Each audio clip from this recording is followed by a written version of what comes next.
Hello, fellow patriots, and welcome back to Red Rights and You, where truth isn't canceled, it's celebrated.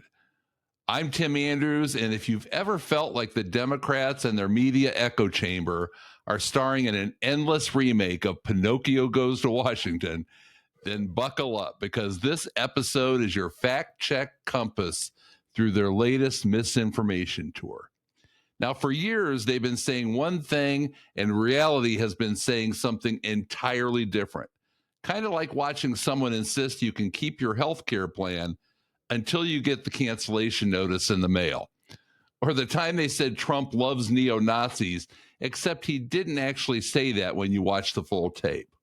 Or who could forget the supposed bleach injection directive? I mean, seriously?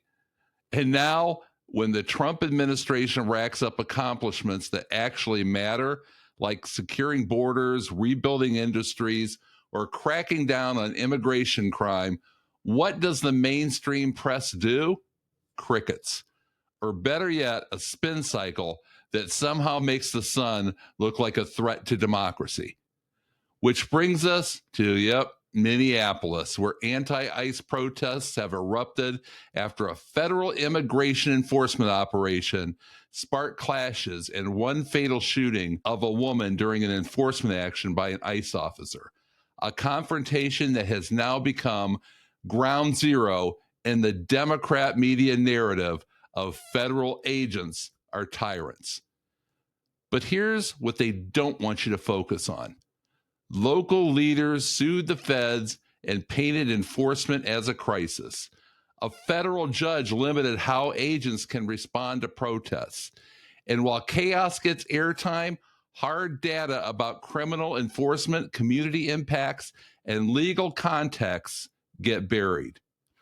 We'll unpack that and other trending distortions, from Iran uprisings to Greenland and tariffs, all through the lens of reality versus political spin. So tighten your seatbelts, because we're about to separate spin from substance faster than a TikToker edits a soundbite. And now let's bring in the man who's read more fact checks than most journalists have read headlines. The guy with razor sharp takes and a filter that actually works. Give it up, ladies and gentlemen, for the one, the only, Mark Mosgrove. How you doing, Mark? Well, I'm under the weather, but I'm glad to be here. At least I'm above the ground. Yeah, what's so cold? I'm over the weather. A lot of it's going around. Yeah, anybody out there who gets it, have fun for 2 weeks, because that's about how long it takes to get over this, I hear. Yeah, been a mountain of health issues this winter, that's for sure. Let's talk about the twists and turns in Minneapolis, the riots akin to the BLM riots back in the day. A lot of rioting, a lot of damage. I thought the line was crossed. Well, I thought it was crossed a long time ago, but by anybody's standards, when they hijacked that FBI car and pulled the weapons box out of there and the documents so they could dox people and set it on fire. And I mean, where do we draw the line here? When do we send in the troops? And he has every right to do it. I think he needs to get that done. What are your thoughts? Well, I think it's all Tim Walz is doing. I think if Tim Walz would keep his dumb mouth shut, you wouldn't be having all this going on in Minneapolis. I mean, you might have a little bit of protesting, but here's the most compelling thing in my mind to be convinced that Tim Walz is a dangerous man is he's used the word resist. People are to resist the federal troops and resist ICE. And so I was kind of curious, what's the definition of resist? And if you type in resist definition in Google AI, the all-powerful, all-knowing entity that's slowly taking over society, instead of God to turn to, now we turn to Google AI. But anyway, what does it mean to resist something? It means to oppose, fight against, or refuse to accept it, whether by physical action, willpower, or simply withstanding its effects, like resisting temptation, attack, or even infection. It means actively struggling against something such as resisting arrest, new rules, or an enemy. Now, basically, that sounds like insurrection to me, doesn't it? Doesn't it sound like what's going on in Minnesota is insurrection? He is flat out telling his citizens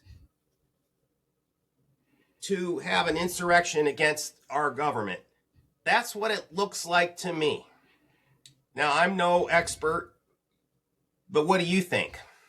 I think for a party that complained about J6, they're right on the brink. It's really bad. It's only a matter of time before one of these ICE agents gets killed too. And instead of the pity and the pain that they project for Ms. Good when she was blatantly disobedient, first of all, look, if you are concerned about something happening to you or you're a mother with kids, what the hell are you doing there in the first place?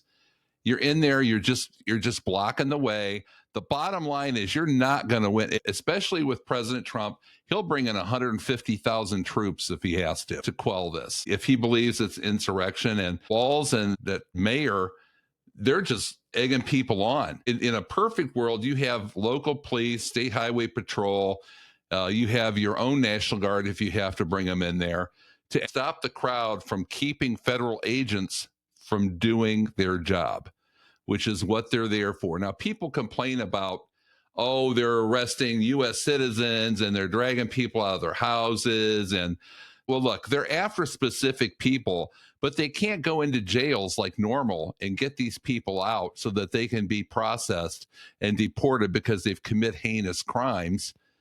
No, they're going in there and they're getting resistance every inch of the way. So when they have to go out into neighborhoods and grab these people, it's not their intent to arrest everybody else, but it's collateral damage. If they're checking the paperwork and these people are illegals too, then they're going to get processed and deported with the rest of them. It's not their intent, but because they have to go through people, or these people that are pushing them and throwing the tear gas back at them, or rocks, or setting things on fire. They've got a lot more patience than I would think they would have. To me, the first time somebody picked up a rock, I'd think deadly force could be used because a rock could kill somebody. But they've been more than tolerant. And when people cross the line, then something happens to them, they become martyrs. And it's all the lies. I mean, the left has propagated lies for so long. This is what amazes me, Mark, is that people actually still believe this. And I'm going to go on a little rant here and say what I want to say, but I collected some of the lies. You'd probably need an entire day to recite all of them and how they were debunked. They were proven falsehoods, and people still continue to believe them and take everything they say as doctrine. It goes back to when they started Obamacare. Obama said, if you like your doctor and health plan, you can keep it. Reality, millions lost plans when Obamacare mandates kicked in. And then even left-leaning fact checkers called it a lie. Benghazi was caused by a YouTube video when it was a coordinated terrorist attack. So internal emails and later testimony contradicted that story. The whole hands up, don't shoot Ferguson thing. Reality, DOJ found no credible evidence it happened. And so the narrative collapsed. But that slogan, you probably hear it today sometimes too. It just lived on. In the Trump era, from 2017 to 2021, they said Trump called neo-Nazis very fine people, when in reality, he explicitly condemned neo-Nazis in the same statement, and the quote was selectively edited for years. And then they said Trump told people to inject bleach. He did not say that. Reckless comment, yes. Bleach injection, no. But the media talking point stuck anyway. Trump said immigrants are animals. They put a blanket on it, said he was talking about all immigrants when he was referring to MS-13 gang members, and it couldn't be more true. The context was stripped to smear all of immigration enforcement. And then Russia collusion, they said that was proven, where really Mueller found no conspiracy between Trump and Russia, and that resulted in years of headlines where there were zero charges on collusion.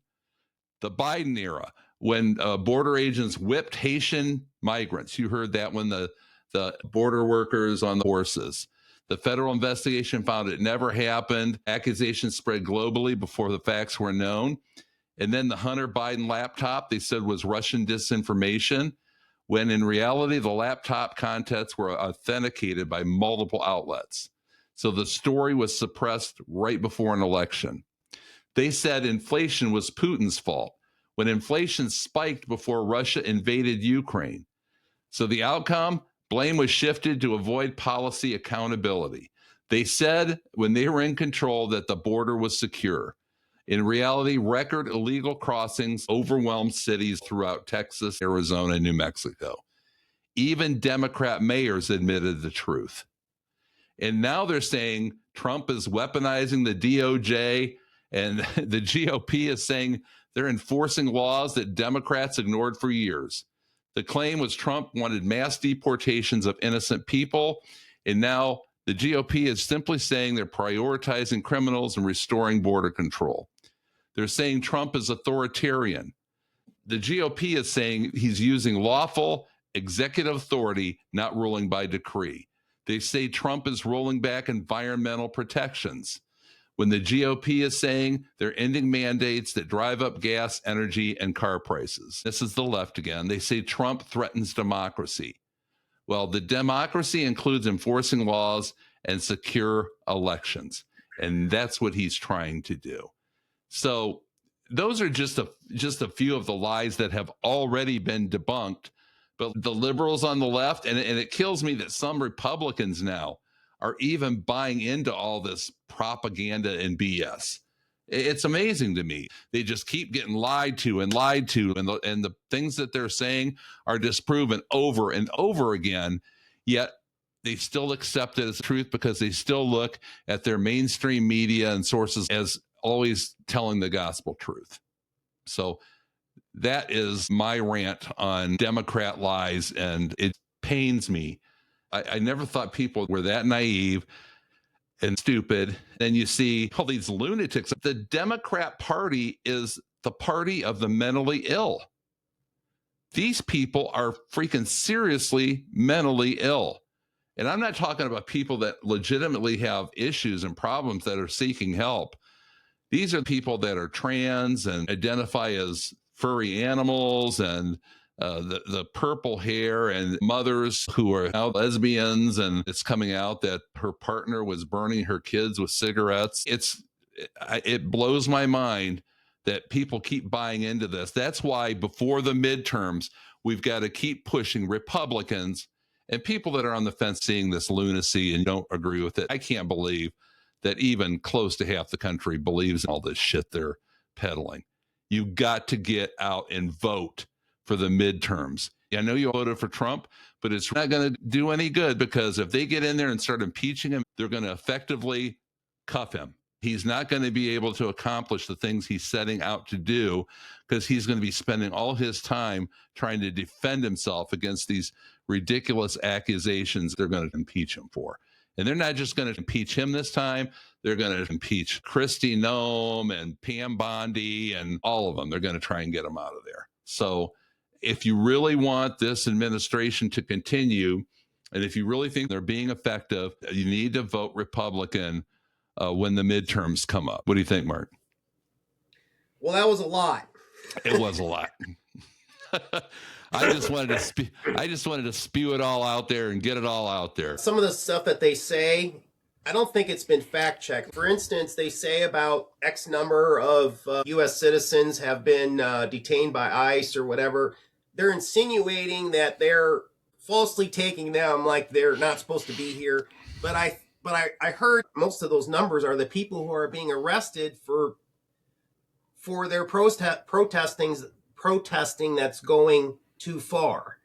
Those are part of the numbers of the detainment, is the Karen who goes and runs and puts her hands on the officer, or you know, they're children. I've been watching the video from Minneapolis, and it's a Karen convention. I hate to say it, but that's what it is. Yes, there's men that are there too, but most of the wild, crazy, um, angry people that are acting ridiculous.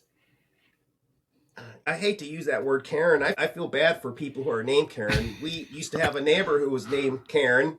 Well, her name is still Karen.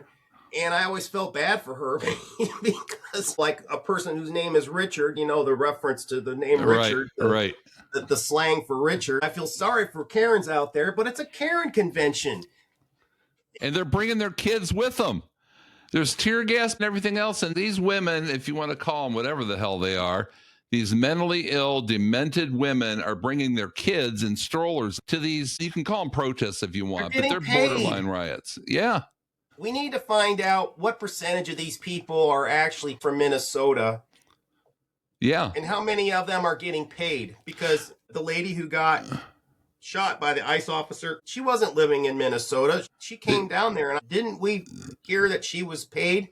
They were in Canada, I think, but she was a professional agitator. And that's what they are. They're agitators, and they're paid. Now, that doesn't mean all the protesters are paid, but the agitators are trained to come in there and cause problems and to have other people jump in and protest with them. They're going down the road, picking up high schoolers that are leaving classes and coming out on the streets to be with them. Well, it's Tim Walls' fault. Let's blame it on him. Son of a bitch. We got two Tims. We got good Tim and bad Tim. We got Tim Andrews, the good Tim. We got Tim Walls, the bad Tim. The halo. Tim and Tim. We need to do a podcast, the Tim and Tim podcast. Let's get Tim Walls with Tim Andrews. I'll be the moderator. Yeah. And that'll be a lot of fun. But that guy is one of the dumbest people on the planet. One minute he's provoking everybody, and the next he's telling everybody to turn down the temperature. He's saying that because he knows that he's causing it to happen. And then he realizes, I shouldn't say that. But then against his better judgment, he's got to go say something stupid and crazy. Yeah. And I think it's a distraction. I think it's a distraction against all this bullshit with all this crooked stuff that they're doing up there too. They want to create chaos because they're masters of psychological manipulation, and they know how to get people's minds moving from one spot to another. All this crazy stuff always comes out after Trump does something they consider a win. They don't want to admit that. They twist the truth until it's something horrible. They try and distract the public from looking over here and do this kind of stuff. They play with people's lives, and they don't care what the ramifications are. That's what kills me. I think there's a fair amount of people that don't get all the facts, and they just act on gut reaction. And these politicians know how to feed into that. Mm-hmm. And but a lot of what Tim Walls has said, I mean, he has said things like ICE has gone into high schools, pulling people out of high school and that sort of thing. But then I've never heard the name of the person who got pulled out. So they say these stories, but I have not seen the actual things they're talking about. They're lies. Are they making them up? Exaggerating? Hearsay? I don't know, but people that don't, but people who don't know any better, they get confused. But you got to look at the governor of Florida, Ron DeSantis. They're doing ICE detaining people in Florida. There is no problems because Florida is cooperating. That's the problem. These sanctuary states and cities, they don't cooperate. So they have to go in and physically drag people off the streets and out of houses. That's what allows these protesters to gather, and they don't protect the ICE agents at all. So they have to bring in more to protect the ones that are going into the houses. It's a really bad cycle. And the more protesters come out, they need to bring more ICE agents. They're just going to have to bring in a massive amount of people and go in there and get the job done. You know what I'm thinking? I know it might look like weakness, but you could do it gradually. Why don't we back off on the sanctuary cities and let those places have all those bad people in them, and let's clean up the areas where they want to be cleaned up. Maybe we ought to do that first. Let's get all the illegal people that are the bad people out of Florida and Texas and the states, they want to be safe. Trump is trying to do this because he knows that Minnesota, needs to be protected. But maybe we need to just focus on the areas that want to be safe. And you know what? If you're a dumbass in Minnesota and you want to have rapists going around, well, then if somebody rapes or kills you or one of your children, then it's kind of on you guys. Yeah, I'm kind of thinking, though, I'm not naive enough to think that it's not politically motivated to a certain extent, too. It is. He's trying to save face. That young kid goes in there and exposes all this fraud in Minnesota, and it goes viral, and everybody in the government sees it. He's thinking, I've got to do something about this. And he's not a fan of Tim Walz anyway. So at this point, it's too late for them to just turn around and say, okay, screw you guys, we're just leaving. You can have these guys. Because when you get in there and you start doing the job, now maybe another city, New York or whatever, but they're in other cities right now. They're just surging to focus on certain ones. And I think Minnesota has unfortunately earned the ire of Donald Trump. Just let them. Yeah. Why not? Well, it's like Wall says, we're protecting Minnesotans. No, the people that you're protecting are Guatemalans, Venezuelans, Somalians, people that are dirty and evil, and they just let them out on the streets to perpetuate whatever crimes, rapes, and murders that they want. He's putting real Minnesotans' lives in danger, and some of them are citizens. And if they're citizens and they came in here legally, then God bless them. Obama made mistakes. They're going to end up picking people up and checking paperwork. How the hell else are they supposed to know if they're legal or not when they're coming in here? And some of these people that are fighting back against these ICE agents are illegals. They're afraid they're going to get deported or their family's going to get deported. So they're the ones that are fighting back. And that's why you're getting wives and children involved, because they're provoking it. They're resisting. And then everybody that they're associated with are getting arrested. And of course, when they're getting arrested, they're going to be checked. I heard a simpleton, Jessica Tarloff, the other day saying, well, why are they arresting American citizens and checking paper? Why are they checking paperwork? And one of them's like, well, how the hell are they? What are you supposed to do? Just be a racist and say, oh, he's white, light skinned. He's an American citizen. I don't need to check his paperwork. No. If you're arresting people or they're causing problems, you got to check them all. And then you sift through it. And the people that are American citizens and are here legally, then okay. Unless they've done something to impede or they've attacked the officers, then you can let them go. Or people that aren't committing crimes and are not violating the rules. I think one of the key things is we are trusting ICE that they're going after people that they have probable cause to go after, that they've got a list of we need to get these people, and they're trying to go get those people and, last known address, and they're going to those places and, they have probable cause. But if ICE is randomly knocking on doors, pulling people out of their houses like Tim Walz claims, well, that's a problem. But the thing of it is have we heard anybody interviewed?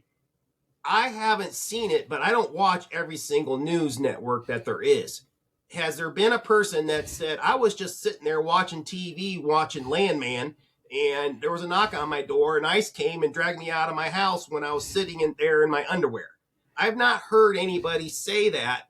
Maybe it's happened. Now, if that's happened, that's wrong. Because somebody shouldn't come right into your house and take you away unless there was some reason.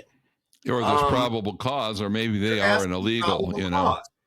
And I trust that law enforcement has probable cause to detain the people that they're detaining. And if they're not, then they are going to have to clean that up. I mean, Is that fair?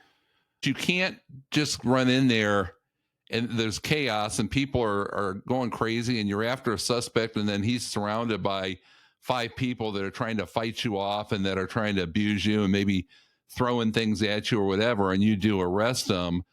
Yeah, you want to make sure there's probable cause, but the only way really to do that is to take them all into custody, and then you're going to have to sift through it. You can't sit there while all that shit's going on and go, okay, this guy seems good and that guy doesn't seem good, and this guy I think might be a citizen, this guy might not. You got to go in there and just grab them all, and then you sift through it and make sure that the people that you are detaining and arresting are the people that you're after, or people that don't belong there. I mean, you can't very well, Mark, if I'm coming after you, okay, and I had to come to your house because you'd fled, or they let you out on the streets, or you were hiding in your house, or in a tool shed in the backyard or something like that, and I come down there, and your wife, I almost said her name, I don't want to do that, but your wife came out and started beating on the ICE agents, they're going to take her too. You're both going to get arrested.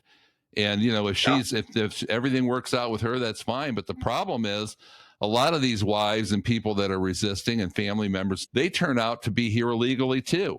And they're not going to say, Mark, because you're wanted for a crime and we got you, you're going to have to be deported. But even though your wife and your cousins that are living in the house and your friends that were all there, they're undocumented, they're here illegally too, they haven't committed any violent crimes, so we're just going to let them stay.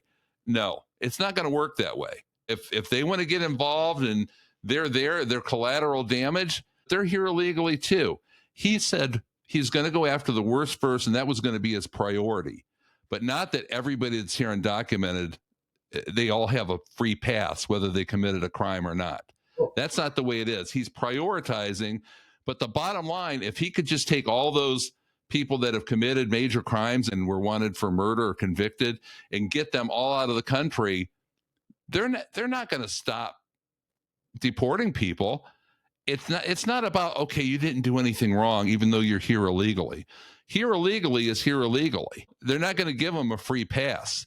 They're going to come back. I remember years ago, I think it was even before Trump, Obama was just infamous for this. Would go into a place where there's migrant workers, mostly Mexicans at the time, I believe, and just yanked them out of there, man. And ICE just pulled them out. He gave Tom Homan a medal. He gave him the highest civilian award you could possibly give somebody. Now all of a sudden he's a monster for doing the same thing that Obama had him doing. Only Obama was the deporter in chief. Over 3.2 million people were deported under Obama. And they're all condemning Trump, as usual, for doing the same things that they did to try and make this country safer. I think you talk about an 80-20, I think it's a 90-10 issue. Nobody wants those people here.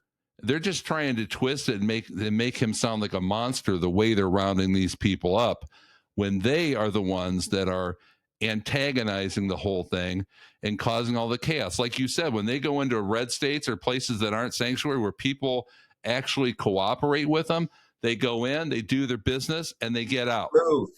Smooth and easy. But they create the chaos, and then they complain because there is chaos. Yeah, exactly. Americans don't seem to realize law enforcement can detain you, and there's been a lot of people through the history of our country who have been detained and then released. Just remember a couple years ago, that pro golfer. I don't remember exactly what happened, but Scotty Scheffler, the best in the world, and he got detained, right? And then he was released. And was it wrong? Yes. Did he get an apology? Probably not. But it happens. My former brother-in-law at the time got called to the police station for suspected DUI. When he came out of a bar, it was a setup. He came out of the bar and he started to drive. He got pulled over. He didn't do anything wrong. And he said he only had 2 beers. And the police officer laughed like, yeah, I always hear that all the time. You only had 2 beers. So I don't know what exactly happened, but they ended up going back to the police station, did the test, and he was legal. Right. And guess what? It's like, okay, you can go on your way now. They can detain you. It doesn't seem like it's right, but law enforcement can detain you. And, and they will say no harm, no foul, but your feelings are hurt, obviously, or you're inconvenienced, or you had to go somewhere and then you had to be detained for an hour or so. You're going to have some of that. it's a messy thing. But like you said, and like what's been said by a lot of people, if these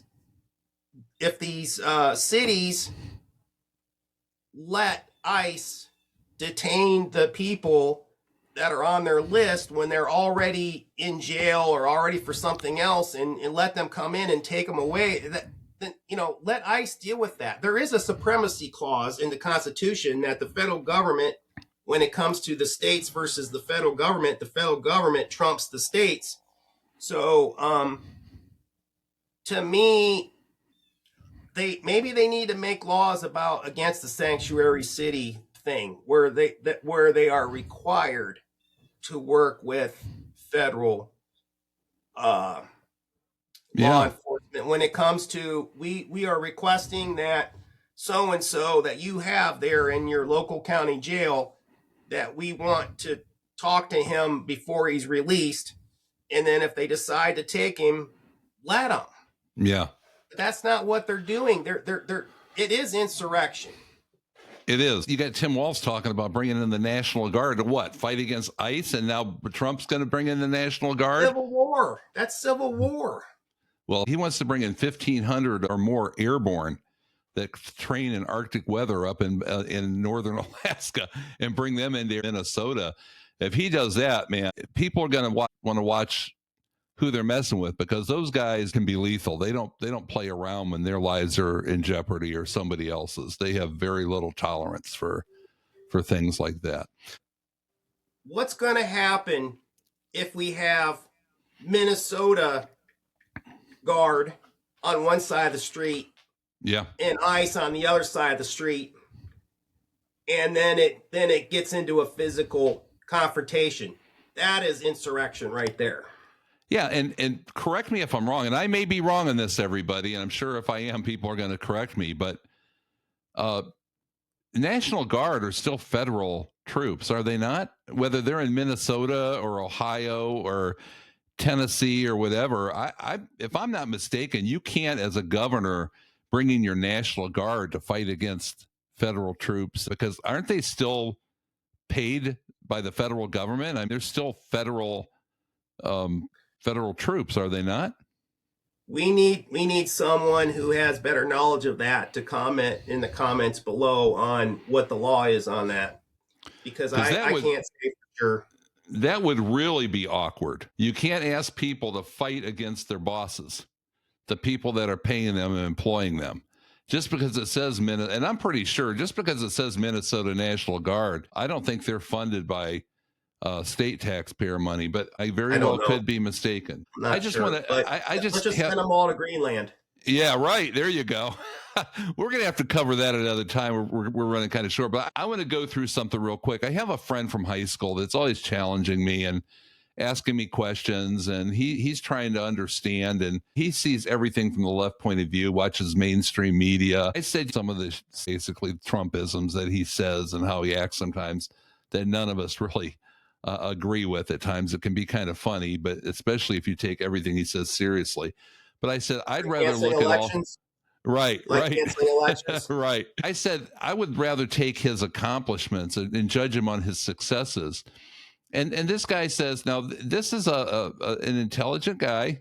And he says, well, I don't really hear that he's had any successes. So I pulled up a list, and I just want to read this real quick. President Trump, this is just his second term. Okay. Border security was restored. He declared a national emergency, expanded enforcement, resumed large-scale deportations, and reported sharp drops in illegal border crossings. Stronger law and order. Backed police, expanded federal crime task forces, targeted gang and drug trafficking networks, and emphasized tougher prosecution of violent offenders.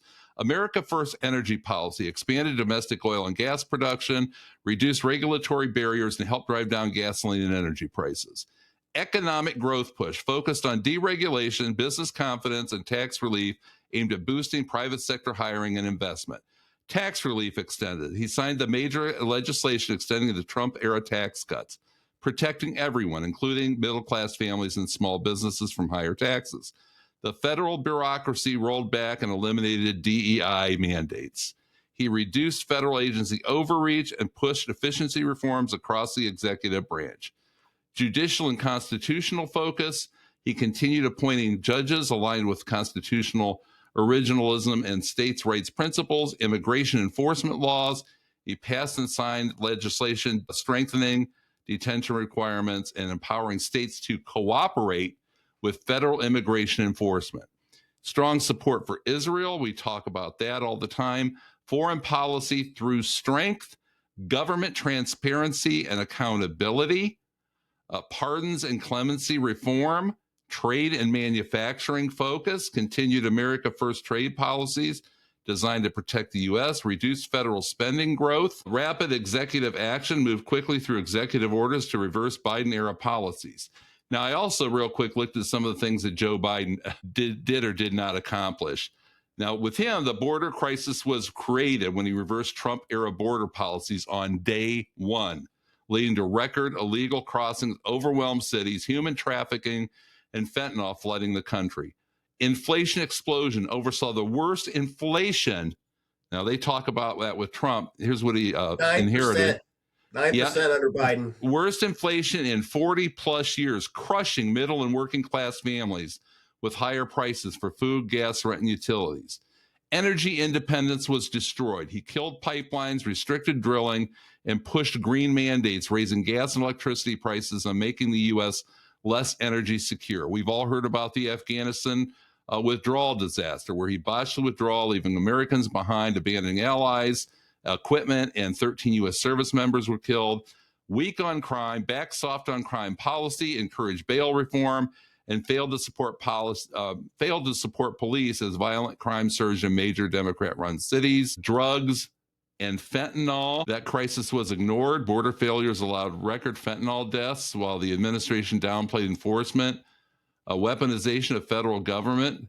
DOJ, FBI, and IRS perceived as politicized, used aggressively against conservatives while downplaying left-wing violations.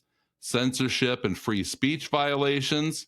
We all remember that. He coordinated with big tech to suppress dissent label opposing views as misinformation and silence political opponents.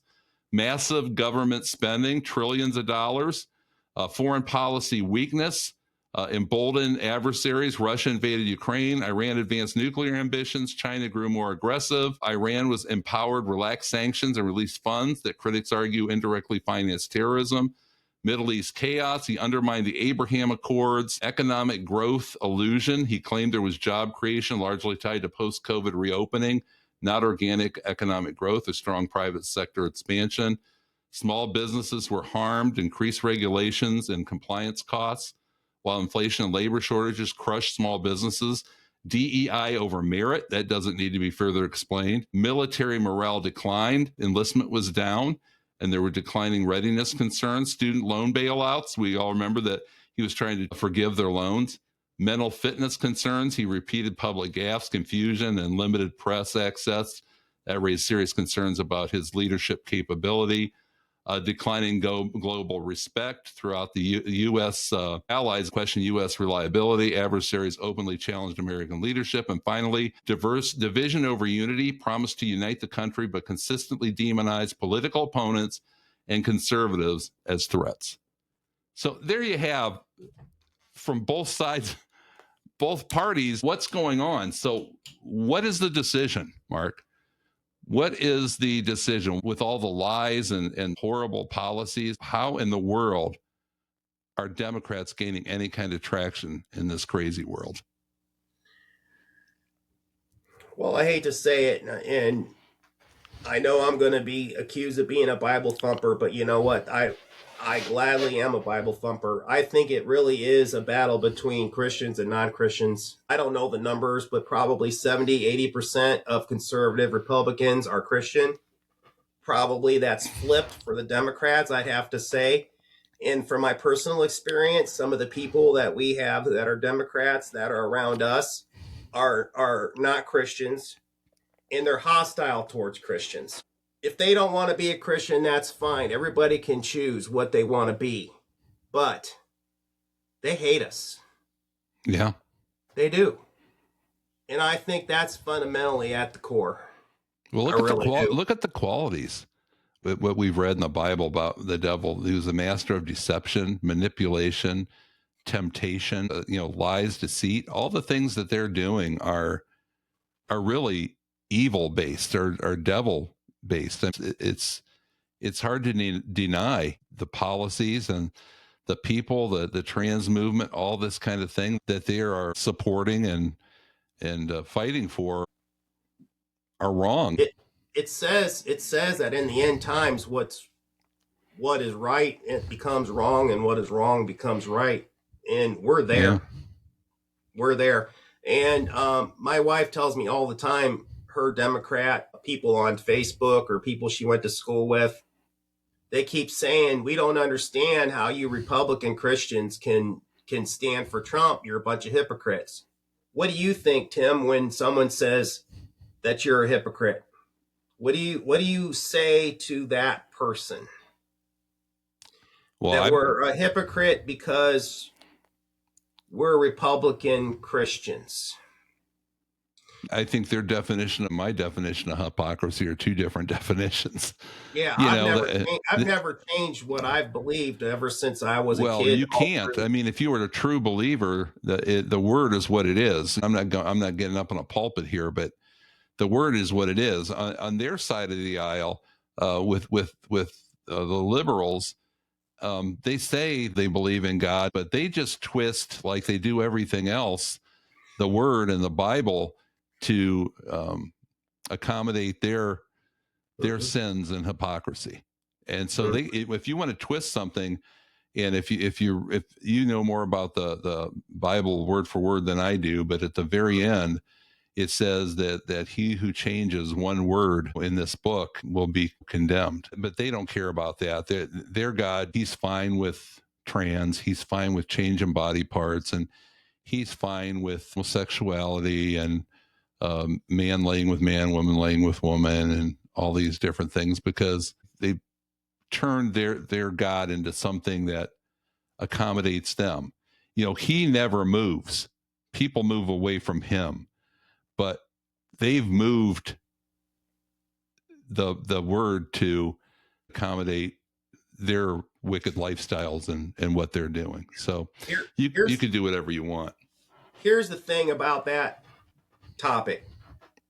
We have gay people in our lives, right? And people that we love, and they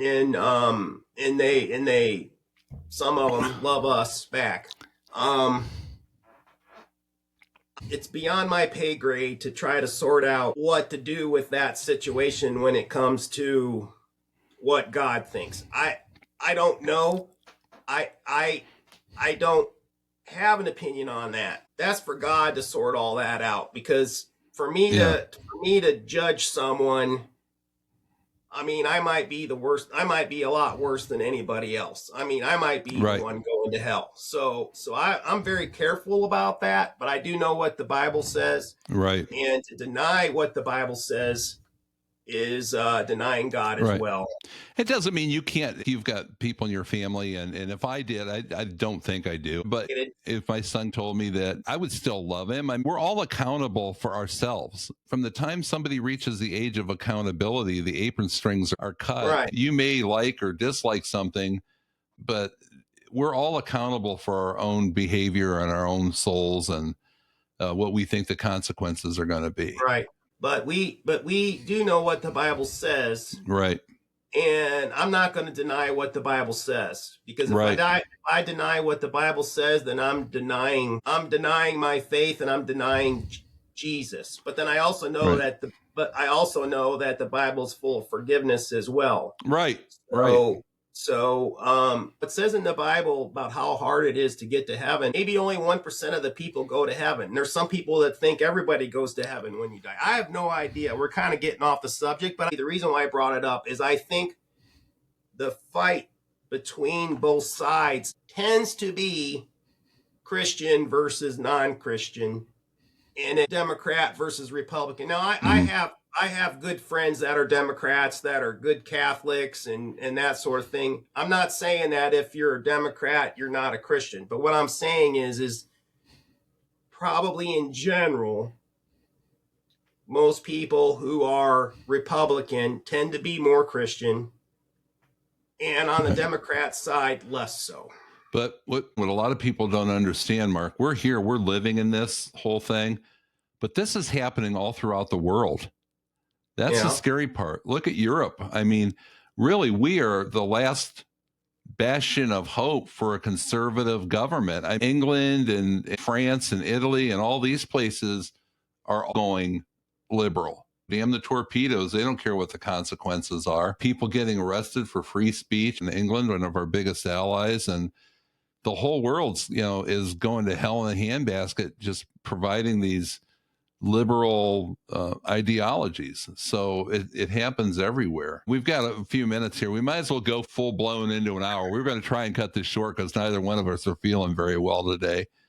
But let's polish it off with a little bit of the landman pronouns episode, which I thought was freaking absolutely hilarious. And if you ever wonder if Tyler Sheridan was a liberal or conservative, I think those last couple of episodes pretty much settled that. But well, what happened in the last episode is Billy Bob Thornton's daughter goes to college and gets a roommate, and the roommate is woke or what have you, and it made a good point in the aspect that basically the roommate told Billy Bob's daughter all the things that she needed to do to comply in order to exist living in that room with them. Right. And I use the word them on purpose. Them, they. Because I honestly don't know in watching that show if that was a girl or a boy. I thought for sure that was a guy, but evidently it was supposed to be a girl. So maybe it was. that was the point, I think. It upset a lot of people. And he's probably lost viewers because of it, but then there's probably a lot of viewers that are like laughing about it because it is true. And we've had a little bit of that too with some of our liberal people that are in our lives where we are to comply to them. Right.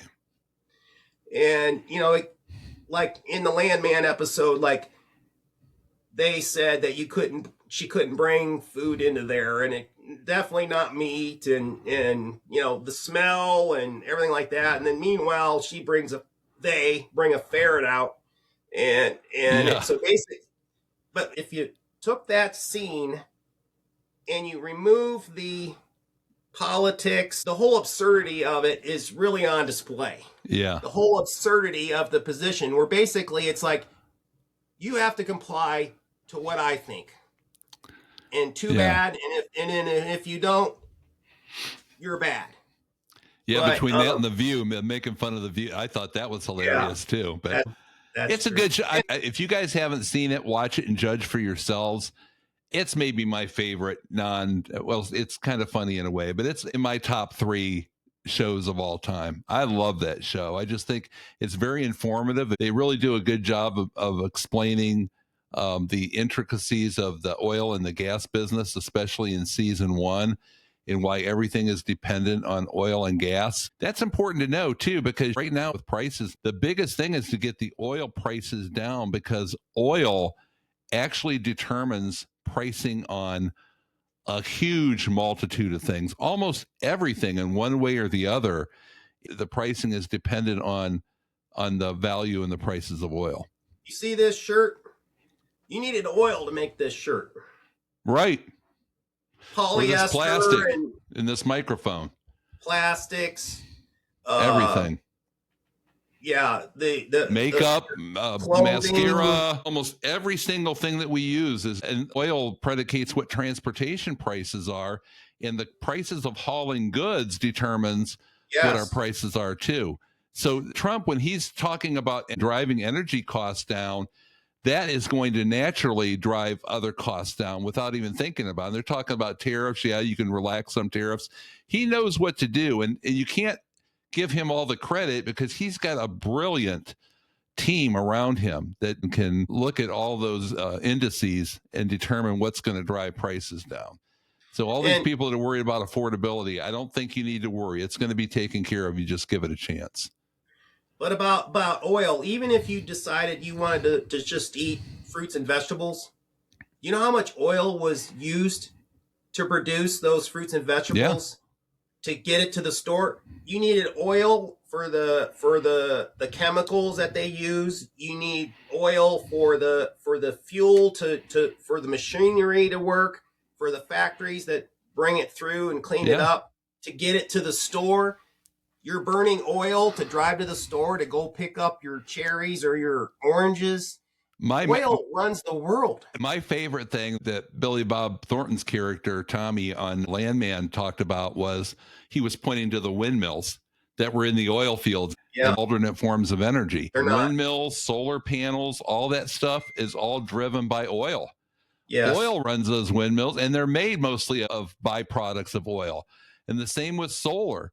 So all this alternative energy is predicated on the prices of oil too. To bring that back, I think Landman really drives that point home. And I don't think they tried to do it in a political way, but the importance of oil is really underestimated. Once you drive the cost of oil and gas down, everything's going to come down, like it or not. But And you can bring it down quicker, maybe with some tariffs on different things too. But that should be the main priority. And I think with Trump, it is. but here's the difference between a conservative and a liberal. We were talking about that scene in Landman. A lot of liberals were upset about that scene, and they canceled watching the show because they're offended. Okay? Whereas I'm a huge look around. I got the USS Enterprise up there. I've got Star Wars and Star Trek stuff everywhere. Star Trek is about as liberal of a thing that there is. I mean, even from the 60s. It's been around for 60 years. I love Star Trek. But you just saw a scene because we talked about Gutfeld. They showed a scene, and it was a very, very woke scene that was in the new Star Trek episode that was on. And I can watch it and be like, yeah, okay. And then I can still enjoy the show. You don't have to be angry about everything all the time. Right. And that seems to be the way the liberals tends to be, Mhm. is they're just angry people. Most of them are angry people. And when I think in my mind, the people in my life and the people that I've known through the years, it tends to be that the liberal ones are very judgy, very, very angry. I don't get it. You're allowed to have different opinions in this world. Why not? And them trying to force their opinions on everyone. You know what they say? Money talks and bovine excrement walks, right? So coming out with all these woke shows that they have to have woke and everything, it hurts them if people don't watch it. That's why I've always been critical of people that are famous and are like a singer or somebody that, and they're filling up a whole stadium with people, and then they're coming out and taking a stand against one side of the aisle or the other. Like I say, the proper way to handle that is like, hey, I believe in the system. You find somebody that you really like and you think is going to further the country to the good, vote the way you want to vote, and that's why it's a democratic process. You know what I mean? Once they get involved and take sides, you're cutting, basically, we're almost split right down the middle. So you're cutting your audience in half. But it seems like conservatives can tolerate liberals more than liberals can tolerate conservatives. It seems that way to me. My wife and I were just talking about this yesterday. It feels to me that we as conservatives are annoyed, or in some cases, like, what's the word, gobsmacked about the way the liberals think and that sort of thing. We're like, huh? But then the liberals, when they think about us, they hate us. Yeah. They do. Yeah. They hate us. And again, I think it comes down to that. I think it comes down to hostility towards Christians. That's what I think it is. Yeah. Liberals, the tolerant people. Yeah. They're the most tolerant people on the planet, right? Yeah. Yeah. We've got an open invitation out to anybody. Now, ever since I've extended this invitation, I've been getting all kinds of blowback from Republicans saying it's too late for that. Disband the liberal or the Democrat Party, get rid of them. We need to overtake it. I mean, they're getting very radicalized because they're so sick of the lies and the bullshit, where I still am trying to keep a little bit of faith that I could actually carry on an intelligent conversation with a Democrat about policy and not personality. If you want me to sit here and agree on something and you want to talk about some of the stuff Trump says, I'm not going to defend some of those radical, crazy things he says. But the more important thing to me is action speaks louder than words, in my opinion. What's going to happen with our country? Who is leading us where? So if you want to have a conversation about policies and why you don't believe something is working or it is working, and you have something to back it up and you want to have an intelligent conversation, I can be swayed. If there's some things that I think don't make sense, and at least I'll do some research on them, some, non-biased research, and find out what's what. But let's have a conversation based on something like that and make it a civil conversation, not something based on name calling. And the first thing you get on here is, screw Trump, he's a Nazi, he's a fascist. And I'm being kind with my language, But let's get on there and have a real conversation regarding issues and why you think something is working or isn't working or will work or won't work, and why. Well, listen, two things. Number one, when it comes to Trump, the very first podcast that I did with you, I said all the reasons why I didn't like Trump at the beginning, but then he kind of won me over. I'm about 70-80% in agreement with the things that Trump does. But the alternative would be, if it had been Kamala Harris in office, I would have been like 5% in agreement about what she does. Right. So when you choose between the two, I'd rather be with someone who I agree with 70% of the time than someone I agree with 5% of the time. And the other thing is, you mentioned about getting Democrats on here. I'm challenging, we're in the state of Ohio where we're filming this. I'm challenging Amy Acton, the Democrat candidate for governor of Ohio. I'm challenging her to come on our podcast and talk to us, for her to explain why we should vote for her. Now, I don't think we're going to vote for her, but we will give her a platform if she wants to come on. Don't you agree, Tim? Absolutely. Absolutely. And we'll have a good conversation. Not to attack her. We just want to find out kind of a little bit more about her. And we've extended this invitation to Vivek Ramaswamy as well. And I've sent him several letters and things. But, we're an equal opportunity debater or discusser or whatever you want to call us. But I think if you're going to run for governor, at least people should know more about you as a person and about what kind of policies, what your stands are.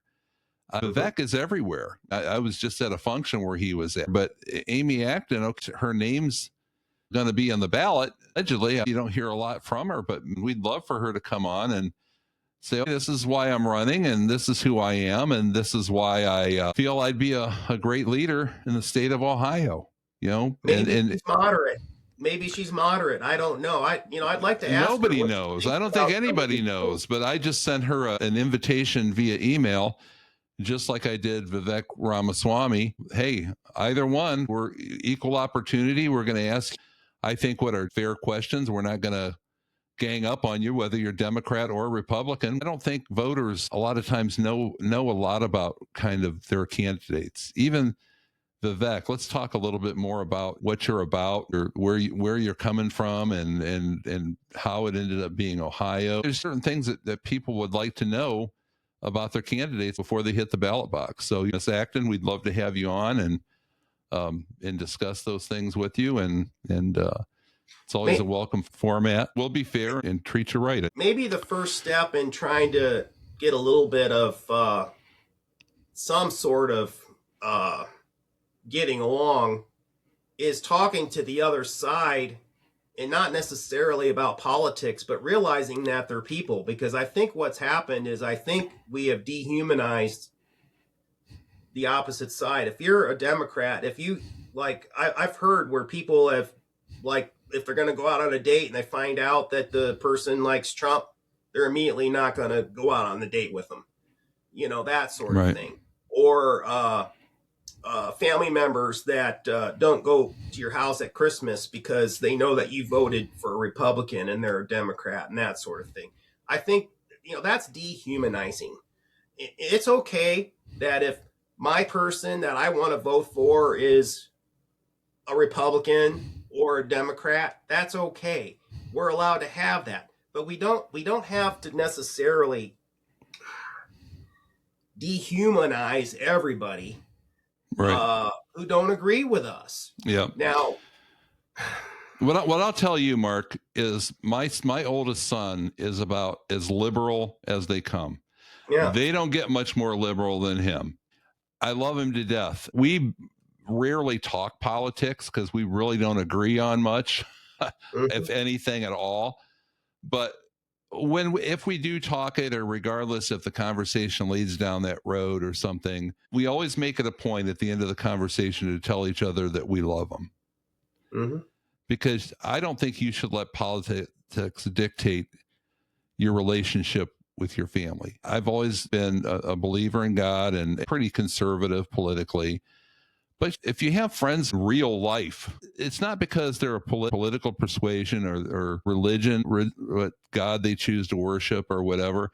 I had a guy that was a friend of mine we were basketball coaches together. And we got along so well. He was a good father, a really good guy, would do anything for you, a big heart. I didn't find out until years later, and it was because of social media, because we never discussed it, that he's an atheist and very liberal. But our relationship was based on mutual respect for each other as dads and having fun. So none of that came into play. Nowadays it's. You hate him? Do I hate him? Hate him now? No. I still love the guy. He might hate you now.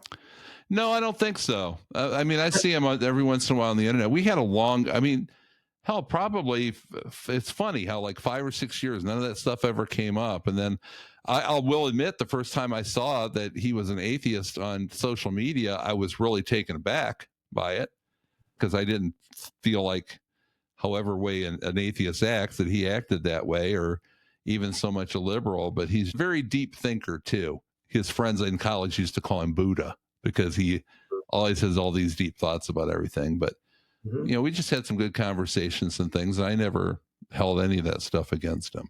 But you can have difference of opinions and not hate people. Never hated him. I don't hate him now.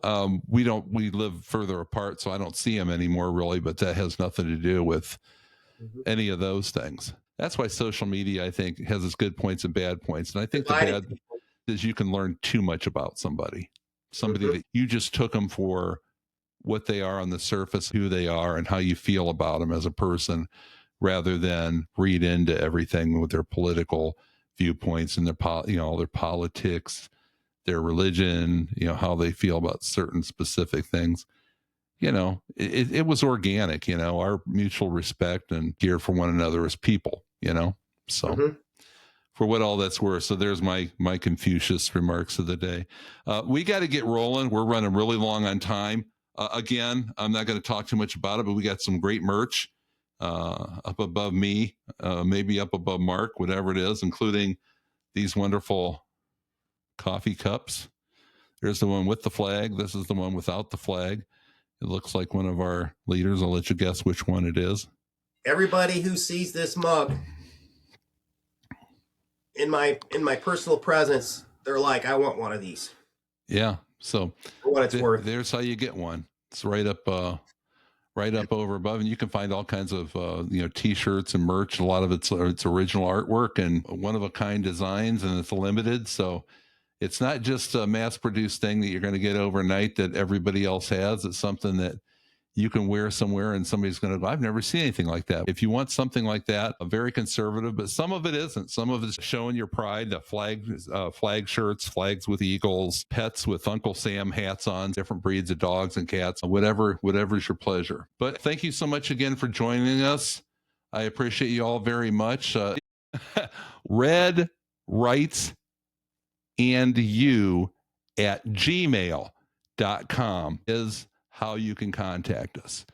That's where you'll send us any requests or any comments. We'd love to hear from you. If you want to be a guest on the show, let's talk. Until next time, stay the course, stay strong, stay patriotic. God bless you all, and God bless the United States of America. Thanks again. Bye-bye.